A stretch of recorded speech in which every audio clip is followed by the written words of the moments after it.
This is Ag Matters PM from the Iowa Agribusiness Radio Network, brought to you by the Iowa Soybean Association, your daily recap of the information that affects Iowa's farmers, producers, and consumers, right here in the heart of the heartland.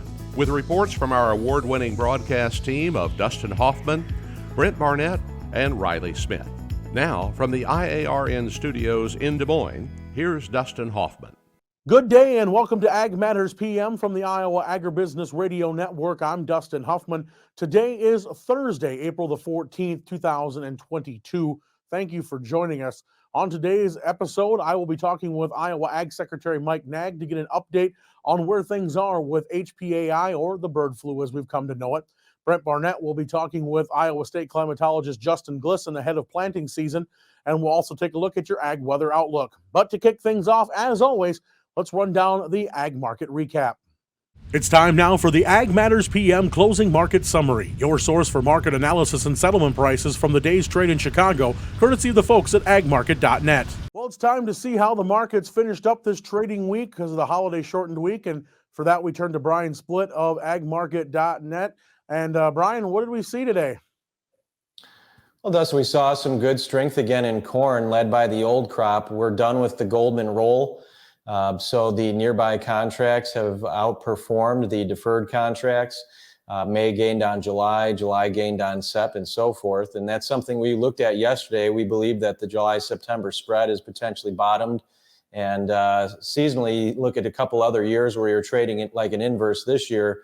We saw strength in these spreads going into late May, up to where July was trading about a 90-cent premium to September. So that's something we're looking at on the speculative side. But soybeans up. We had a little bit of pressure early in the day with some of the weather models suggesting that planting weather could be improving as we get out to the 2-week outlook. That seemed to hit the wheat market, especially with some of the rain being put into the forecast for Kansas, Oklahoma, and Texas. Well, I know rain in some of these areas is going to be welcome, but, you know, it does put a damper on getting things going for getting those planters rolling. I mean, as this goes on, I'm assuming it's just going to have a bigger weight on it as it moves closer to that where we would all be planting in here in the northern parts of the Western Corn Belt. Yeah, Dustin, you know, the whole delayed planting thing is always a tough one because in one respect, the crop is not getting in the ground as early as we would like. There's always a sense of comfort once the seed is in the dirt. But at the same time, we're not planting it because we're getting moisture, and there's a lot of areas that really could use this moisture. So I've generally been a believer that rallies based on delayed planting because of rain are generally selling opportunities and will take some of the pressure off of the need for precip a little bit later in the year. But you look at drought monitor versus last year, drought monitor versus 2012. And I think last year is a really great example of how things can look really bad going into the growing season. And then you get some good timely rains and you make a heck of a crop. So it's all going to come down to what weather really looks like in late June, early July into late July as the breadth of this crop pollinates. All right. And then how did livestock finish up the week? I know it's been having a little bit of up and down movement here. What's going on as we draw to the close? Yeah, little mixed trade in the live cattle today. We did see some strength in nearby hog contracts and feeders under some mild pressure with the higher corn values. But I like to think that feeders have actually taken some of the recent gains in corn pretty well. Some of these contracts, August, for example, have hit their long-term uptrends from fall lows, and we've been able to hold those uptrends despite the strength in corn. Funds have gotten a bit of a short position in the feeder cattle, which they generally don't hold very long. So we could see some short covering there. Looking at the live cattle, I'm most interested in some of these deferred contracts. It looks to me like the December, February, your early and late winter contracts have broken out above resistance. So hopefully we can see that continue next week. And even in the lean hogs, we've seen some rather precipitous declines. But it took about a week and a half for June lean hogs, for example, to build a base of support. We were able to get through some of those recent resistance highs this week, and we've got a gap above us that would be about another $2 higher from here. So I still think this market's got a little bit of upside into next week. A little bit of pressure because of some sluggish export sales running below last year levels, but we do have the general food inflation and inflationary vibe all around that is going to provide support for livestock.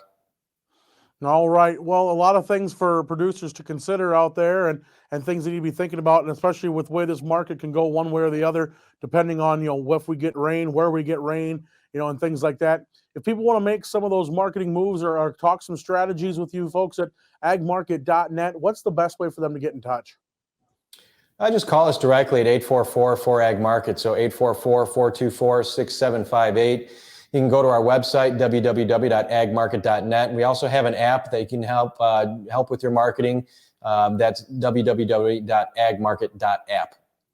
All right. Well, Brian, we appreciate the insight as always. Have a good Easter weekend, and we'll talk to you again real soon. Sounds good, Dustin. Thank you very much. That again was Brian Splitt of agmarket.net here on your market recap. Let's go ahead and take a look at how those markets shook out, courtesy of the folks at Bar Chart. July corn up 5 3/4 at 783 3/4. December new crop down a half at 735 1/4. July beans up a quarter at 1665 1/4. November down 4 1/4 at 1501 1/2. July meal up $1.40 at 455.70. Soy oil up 74 cents at 76.89. July wheat from Chicago 16 3/4 cents lower at 1104 1/2. Minneapolis down 29 at 1130 even. Kansas wheat down 20 3/4 at 1157 1/4. Oats down 27 3/4 at 737 3/4. On the livestock side, June live cattle 45 cents lower at 136.42. Feeders for May 17 cents lower at 161.77. Lean hogs for April 2 cents lower at 99.87. Pork cutouts down a nickel at 106.40. Class 3 milk up 12 cents at 24.34.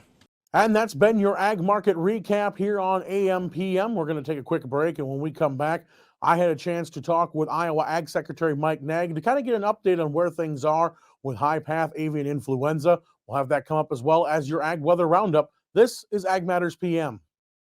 Iowa Soybean Association is driven to deliver for Iowa's 40,000 soybean farmers. We're proud to provide objective agronomic research, a helping hand with soil and water stewardship, and timely industry news powered by the Soybean Checkoff. Learn more at iasoybeans.com. Welcome back to AMPM from the Iowa Agribusiness Radio Network. I'm Dustin Huffman.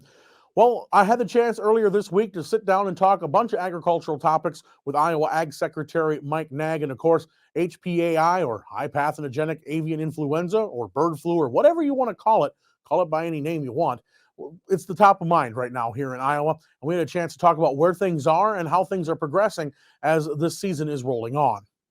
So, of course, let's just dive right into some of the things we've got to talk about this month. And one of them, unfortunately, is one we really don't want to have to talk about, but we know it's got to be talked about, and that's avian influenza, HPAI. We had a good run there where there was a couple counties every day, it seemed like, getting added. Now, I'm not trying to jinx anything, but in the last few days from when we've been recording this, we haven't heard much advancement. Can you tell us where things are and talk again a little bit about what IDEL's response has been?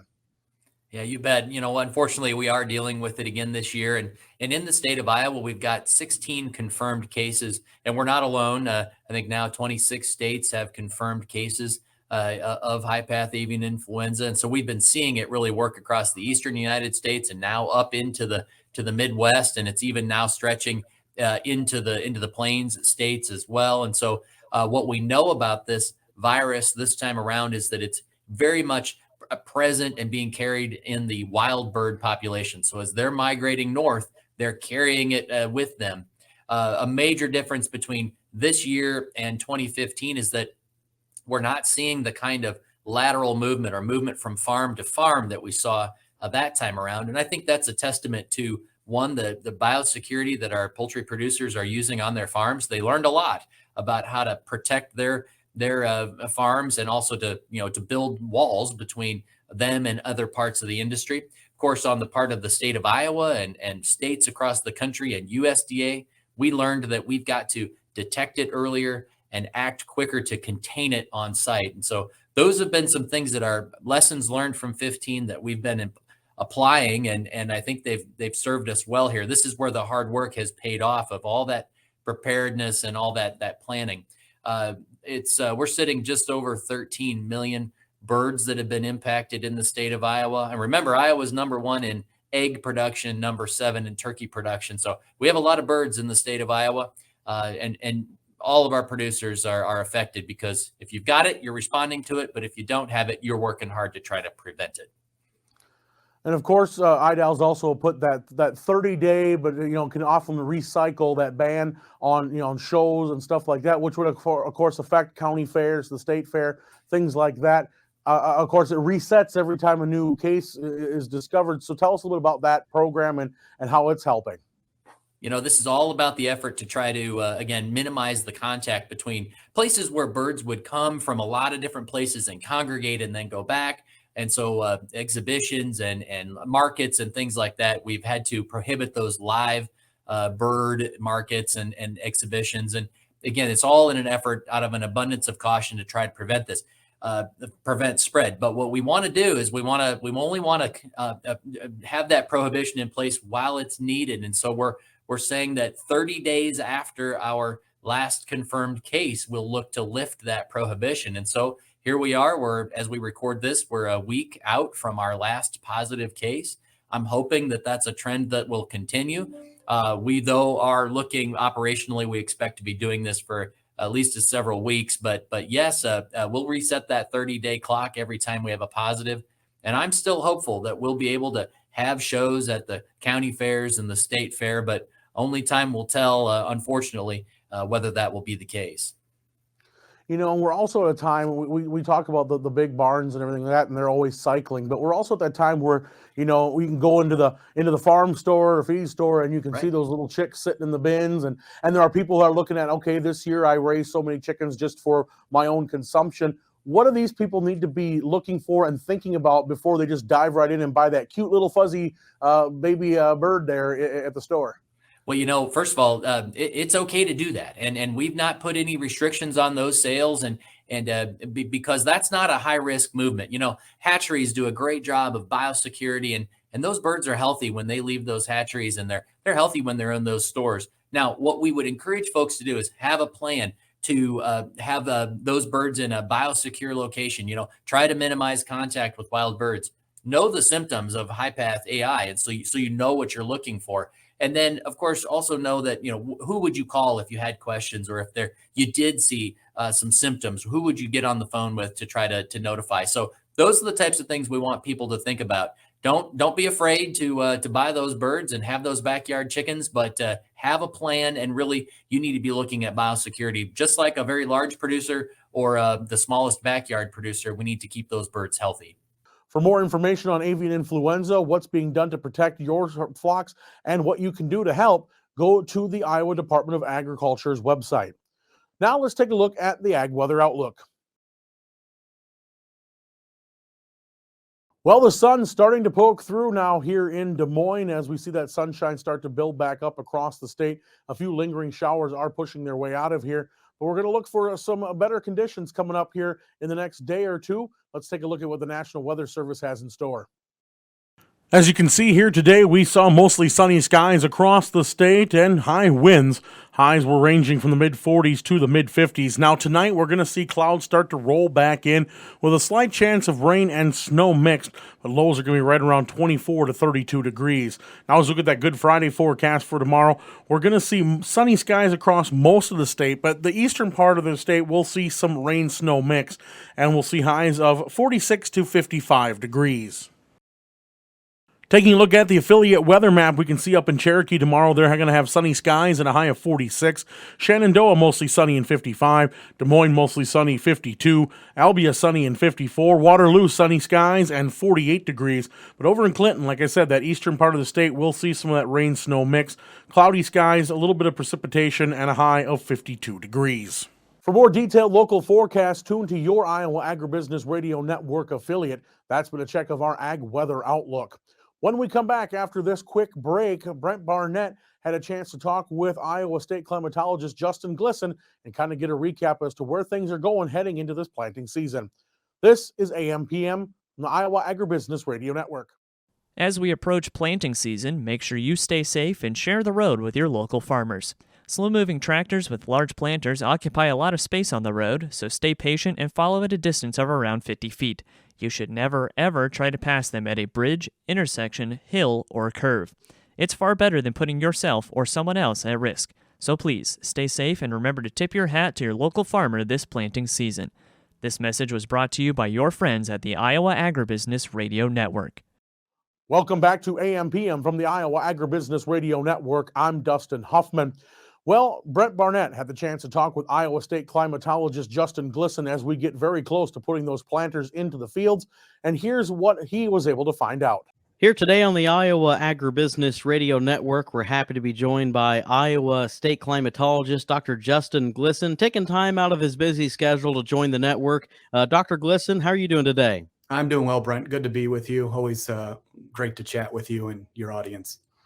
Yeah, great to have you back on the program, Justin. And, you know, there's been a lot going on here of late. We just had a severe weather swing through Iowa just over the last week. You might catch our listeners up to speed on some of the results we saw out of those storms. Yeah, so this event was in our thunderstorm and convective outlooks about 3 days out. So we had a good idea of the general atmospheric setup that was going to be present on Tuesday into Wednesday. So we did see a squall line come through the state, and some supercells formed early in a first wave in the afternoon in northwestern Iowa. Preliminarily, National Weather Service is doing damage assessments out there. 2 EF2 tornadoes and a few EF1 and some that haven't been rated yet. But looks like around 4 to 5 tornadoes right now. That number could go up. Fortunately, no injuries as of yet, no fatalities, thankfully.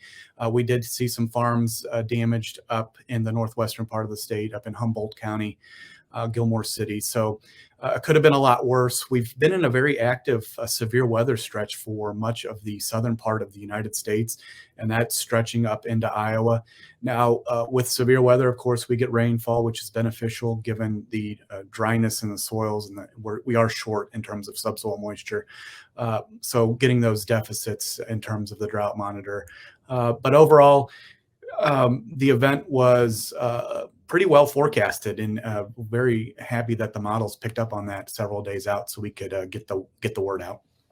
Well, let's talk more about some of the moisture levels throughout the state. The latest drought monitor came out Thursday morning. Dr. Glisan, what did we see on the report?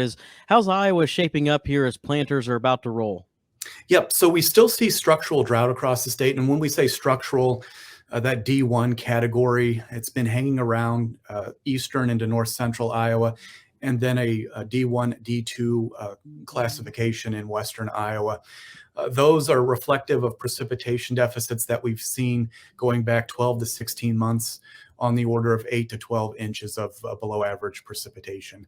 That affects subsoil moisture profiles, but it also affects stream flows. So we've seen lower stream flows in the drier parts of the state. And going back to structural drought, if we do get into a dry stretch, that structural drought means that we can easily degrade off of the existing drought regions. Now, we've been below average temperature wise, and we have seen a rainfall over the last 30 days that has been very beneficial after the 6th driest February on record and a pretty dry winter. We did have the 8th wettest October on record, so that really helped stave off drought as we moved into winter. Now in early spring, farmers want to get out in the fields. We don't want to get into a very wet stretch that could delay planting, but we are seeing colder temperatures in the outlooks going into next week, as well as soil temperatures, 4-inch soil temperatures that are still in the mid 40s north to upper 40s south. So we would like to see that 50-degree threshold, but I know farmers are itching to get out in the fields. The short-term outlooks getting out 2 weeks do suggest above average temperatures and near normal to slightly elevated wetness. So that could be a good signal to get our farmers out there. And it does seem like we're in that period you and I have talked about in the past where maybe a little freeze thaw, or one day it's 70 degrees and then the next morning you're already back down to the 30s. So you have to kind of deal with that too, don't you? Excellent. That's an excellent point. You look at soil temperatures yesterday, we had some low 50s in southern Iowa. Now we've rebounded, we're back down into the low 40s and mid 40s. So yes, we're in that transitory state in which day after day we could go up or down, but we do need a stretch of normality normal conditions that would show us a trend moving forward that would be beneficial to get those planters out there. So again, Dr. Glisan, like you made a good point. These farmers are really itching to get out into the fields, whether that be next week or the week after here in April. What are those short and long-term outlooks looking like here for not only late April, but also into parts of May as well? Yes, those are the questions that I get asked often. Those are very topical given where we are in the growing season. Plant 22 is, I'm itching for the farmers to get out in the field because it's a very exciting time of the year. Looking at those short-term outlooks, we have seen a colder than average signal over the last several iterations for this week getting into next week. We do see a signal from the 16th through the 19th of well below average temperatures. So we always have to think about this time of year. Even getting into Memorial Day last year, we had a freeze event after we got planted. So we have to take those into consideration, look at the climatology of those frost and freeze dates along with those outlooks. So as I mentioned, getting into next week, we are seeing a transition from this cold signal to a warmer than average signal, along with near normal to slightly elevated chances of wetter conditions. We look at the 7-day forecast. We have anywhere from a 1/4 inch west up to 3/4 of an inch possible east. Again, we are short on subsoil and topsoil moisture, but we're doing better than we were last year. If we consider a sponge, we were at near like the 20th to 15th, even the 5th percentile last year, which tells us that there's anywhere from 80 to 95% capacity in that profile for more moisture. This year, where we are now, the tank has a little more water in it. We definitely need more, but we're at basically a 30th percentile and above for those wetter parts of the state. So that would be near normal in the distribution for conditions that we would like to see. If we look at the longer term outlooks for April, we do see that wetter signal for the month. And then April, May, June, we see elevated chances of warmer temperatures, but no clear signal for precipitation. Now, we will see those seasonal forecast transition given the conditions that we're seeing now and in the next 2 or 3 weeks. If we have more water available, we could see more thunderstorm activity, and that could change those seasonal outlooks. But right now, just this morning, in fact, we've seen the probability of La Nina phase hanging around into summer, 59%.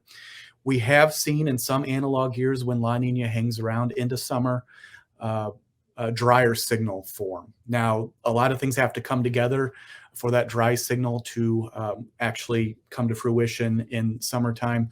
But we want to put that on our farmers' radars just to give an idea of the potential in summertime. Now, we were in drought last summer, and we saw drought expand through July and August. We could see drought expand this summer. We just have to take into account the La Nina phase and what our seasonal outlooks are showing us. So more to be discussed on that maybe next month when we have a better idea of current conditions in early spring. Well, it's definitely a busy time for you in the office. I mean, you're dealing with planting season here and monitoring all the rain forecasts, also getting to the heart of severe weather season. How are you able to keep everything in line right now with your time? Well, this is my dream job. I come to the office every day, drive up off the interstate, see the Capitol complex. I still get goosebumps. So being busy is good for me. Being busy allows me to do my job for our farmers and stakeholders out there. Anything that farmers and our general population out there want to share with me in terms of observations on the ground helps me do a better job in terms of drought monitoring, wetness monitoring if we do get into wet conditions. But also, our website at the Department of Agriculture has all those outlooks, the drought monitor, historical reports. My contact information is on there. I'll provide my contact information as well, but always happy to chat, always willing to go out and give presentations or just have a discussion because it's weather and climate are a very important set of things that our farmers take into account when they're getting ready to get planted or starting to get harvested in the fall. So I'm a resource and I like to be busy. So keep me busy. Yeah, definitely. That's great. So how do they get a hold of your office, Justin? My office line is 515-281-8981. Shoot me an email, justin.glisan, Glisan, at iowaagriculture.gov, or go to my website, Google Iowa Climatology Bureau. It has all kinds of information on there. But if you would ever need any kind of soil moisture percentiles, soil temperatures, I have a nice lady that calls me every day when spring starts, because she's itching to get planted, her perennials in her garden. So she calls me every day and talk about soil temperatures. I'm here as a resource, as I said, so please reach out. Well, we really appreciate you joining us on the program as always. Justin, have a great day, and maybe we'll catch up again sometime soon here. Sounds good, Brent. Always a pleasure. Again, that's state climatologist Dr. Justin Glisan here on the Iowa Agribusiness Radio Network. I'm Brent Barnett. Thanks, Brent. And just like that, we're at the end of another episode of Ag Matters PM from the Iowa Agribusiness Radio Network. Just to let you know on a programming note, we will not be having a show tomorrow due to the markets being closed. You can find all of our content online at iowaagnet.com. Don't forget to follow us on Facebook, Twitter, Instagram, LinkedIn, and find all our video content as well as previous episodes of Ag Matters PM on our YouTube channel. You can also sign up for our free twice daily market podcast for Google, Amazon, Apple, Spotify, and Podbean. From the IARN studios in Des Moines, I'm Dustin Huffman. For Brent Barnett and Riley Smith, we wish you a happy Easter weekend. We thank you for watching. This has been Ag Matters PM.